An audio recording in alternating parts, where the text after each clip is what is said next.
Epic feuds, criminal violence, and bad attitudes galore. Who said you've got to be nice to be a rock star?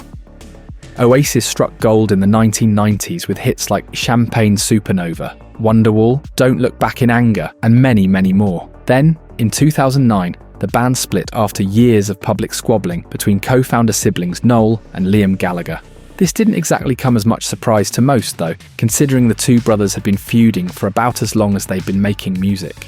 Case in point, a now legendary 1994 interview with NME that went wildly off the rails, as the brothers viciously insulted each other, over and over. At one point, Liam told his brother, "Sit the down, you're getting into a state.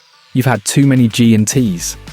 On another occasion, the two brothers got into a fight in the recording studio. That altercation ended with Noel smashing Liam in the head with a cricket bat. Perhaps the best put down of all, though, was when Noel said of Liam, "He's the angriest man you'll ever meet. He's like a man with a fork in a world of soup." And don't go thinking the Gallaghers save all their spite for each other either. Noel once ran afoul of Taylor Hawkins after the Foo Fighters drummer told a festival crowd to start a petition for Oasis to reunite. For some reason, Noel responded by saying some pretty nasty things about the Foos. Whatever. I don't care. He's a jerk. Kid Rock broke onto the scene with his 1998 album Devil Without a Cause, blending rock and rap in such popular songs as Bawit Daba and Cowboy. In the years since then, however, he's generated more controversy than hits, including his penchant for Confederate flags, a fake run for Senate, his many anti-LGBTQ rants, and that drunken tirade against Oprah Winfrey. And that's only the stuff he's done in public. In his private life, Kid Rock has allegedly demonstrated some truly terrible behaviour. His ex-wife Pamela Anderson wrote in her 2023 memoir that her marriage with Kid Rock ended in divorce after a private screening of Sacha Baron Cohen's movie Borat. Anderson didn't tell him that she appeared in it, wanting to surprise him, which did not go well. She later wrote, "I forgot about the part in the film that referenced the sex tape. Bob stormed out, calling me a and worse. He was embarrassed and his reaction was not thought through. After I chased Bob to his car, he peeled out, leaving me there alone." Pamela! I am not attracted to you anymore! Not! Morrissey was the lead singer of The Smiths until the band broke up in 1987, after which he embarked on a solo career. And while he can certainly claim legions of fans, most of them probably wouldn't want to meet Morrissey in real life. That's because he's behaved like a bona fide lout on more than one occasion. For example, in 2019, NME reported that he'd thrown his support behind Britain's UKIP far-right political party, which was notorious for spouting anti-Muslim, anti-immigrant rhetoric. On another occasion, Morrissey was quick to dismiss actor Anthony Rapp's accusations that Kevin Spacey had attempted to sexually assault him when he was 14. He told Germany's Der Spiegel newspaper, "You have to assume that the boy had an inkling of what might possibly happen." Morrissey is also one of the few celebrities who scuffled with The Simpsons. He was apparently irked by a character named Quillaby, a washed-up 1980s rock star who finds a fan in Lisa Simpson. Lisa goes to see him in concert, only to discover the once cool British singer is now a racist who treats his audience with contempt. "Oh dear God, no! I look like bloody Churchill!" Morrissey's manager fired back at the beloved animated comedy in a lengthy Facebook post, writing that, "Calling the Morrissey character out for being a racist without pointing out any specific instances offers nothing. It only serves to insult the artist." Chuck Berry is arguably one of the chief architects of the rock genre, practically inventing the modern guitar riff on such classics as Maybelline, Roll Over Beethoven, and Johnny B. Good. That legacy, however, has been tarnished by Berry's own behaviour. For one thing, he was a nightmare to work with. Berry was so notoriously cheap that he refused to tour with a band, instead showing up at whatever venue he was booked and playing with a local pickup group.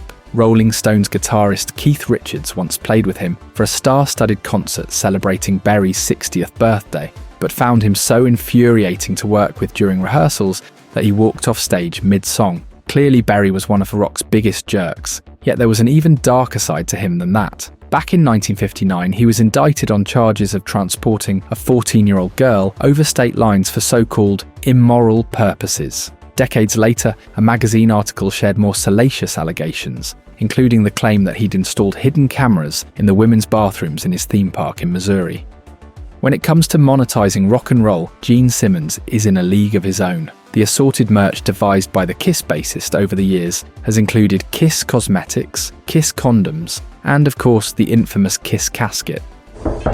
They also double as coolers. Simmons is greedy for more than just money too. He claims to have slept with nearly 5,000 women, and he once made a joke about his genitalia that so offended his wife, Shannon Tweed, that she walked off a talk show, and that's to say nothing of the 2008 sex tape in which Simmons was seen fornicating with a woman who was decidedly not Tweed. I'm okay with being labeled or thought of as a asshole because I know who I am. And Rachel Gordon, the longtime girlfriend of Simmons' former bandmate Ace Frehley, has made some even darker accusations. In a since-deleted Facebook post, she alleged that Simmons attempted to have Frehley whacked. Gordon wrote, "They tried to have Ace killed in the 70s, tried sending him to a so-called private party in the Bahamas." Rick James crossed over into the mainstream with his 1981 hit, Super Freak, melding funk and soul with elements of rock and new wave. What should have been a bright future, however, was hampered by James's descent into heavy drug use. By the end of the decade, he'd holed up in his LA mansion, the windows blocked by foil as he freebased cocaine.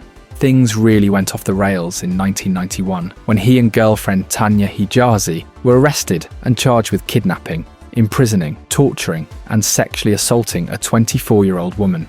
According to the victim, James allegedly threatened her with a pistol if she attempted to escape. Then in 1993, he pulled a similar stunt on a record executive named Mary Sorger. Sorger later claimed that James and Hijazi had repeatedly physically assaulted her. She told the Los Angeles Times, "It seemed they were just getting their kicks out of beating someone." James was sentenced to more than 5 years in Folsom Prison, but was released after serving just 15 months. In 2012, a drug bust at the home of Lost Prophets frontman Ian Watkins led police to discover a stash of images depicting child sexual abuse. Watkins was arrested, and he later pleaded guilty to 13 sex offence charges, including 3 counts of sexual assault involving children. He was sentenced to 29 years in prison, while his co-defendants, the mothers of the children involved, were sentenced to 14 and 17 years, respectively. This investigation has uncovered the most shocking and harrowing child abuse evidence I've ever seen. In delivering his sentence, the judge observed that Watkins had plunged into new depths of depravity. Citing the singer's complete lack of remorse, Justice Royce added, "This case breaks new ground. Any decent person will experience shock, revulsion, and incredulity."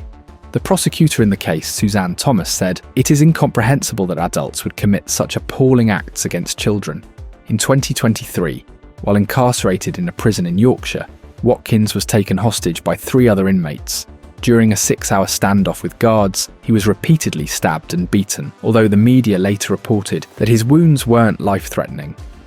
Ted Nugent performed as a solo act in the 1970s and 80s before co-founding supergroup Damn Yankees in 1990. In recent years, though, his far-right political views have overshadowed his music.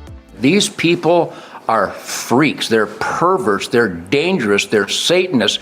That was certainly the case with his 2014 interview with Guns.com, in which he described then-President Barack Obama as communist-raised, communist-educated, and communist-nurtured, throwing a racist slur into his remarks for good measure. Obama, he then added, was also a gangster who'd figured out how to weasel his way into the White House.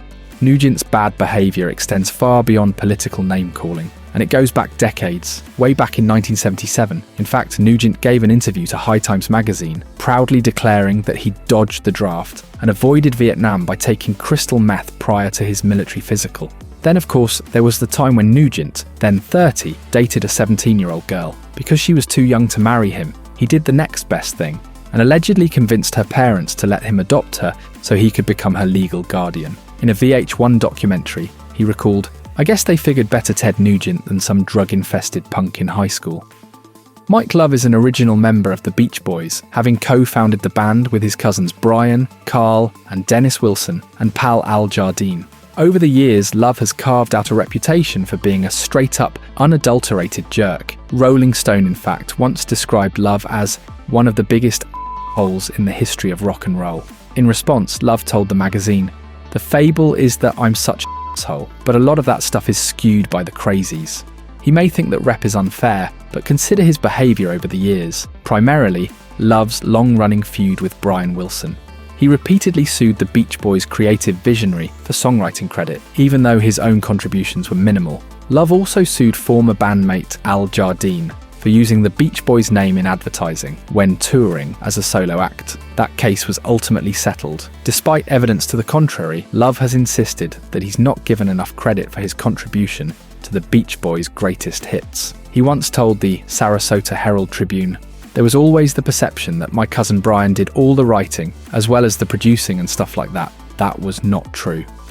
In the early 1970s, Paul Gadd took the British music scene by storm as glam rocker Gary Glitter. His debut album rocketed up the charts on the strength of the hit single Rock and Roll Part 2. While he never again experienced that level of success, the popularity of that anthem-like song endured, and it later became a favourite track at sporting events around the world. It all came crashing down for Gadd in 1997, however, when he brought his computer to a shop for repair. The technician working on the machine came across child sex abuse images and notified the authorities. Gadd was arrested and hit with multiple charges. In 1999, he was sentenced to 4 months behind bars after pleading guilty to 54 charges of downloading images of child abuse. Following his release, Gadd was so hated in Britain that he was forced to flee to Spain. When his identity became known there, he moved to Cuba and then Cambodia after that. He was deported from Cambodia in 2003 and wound up in Vietnam. It was there in 2006 that he was convicted of sexually abusing 2 young girls, aged 10 and 11. Finally, in 2015, Gadd was convicted in Britain on charges related to historic sex crimes he'd committed against minors in the 1970s. He was sentenced to 16 years in prison. He came up for parole in February 2024, but was denied the chance for release. Among other things, the deciding panel found that Gadd continued to show no remorse for his crimes.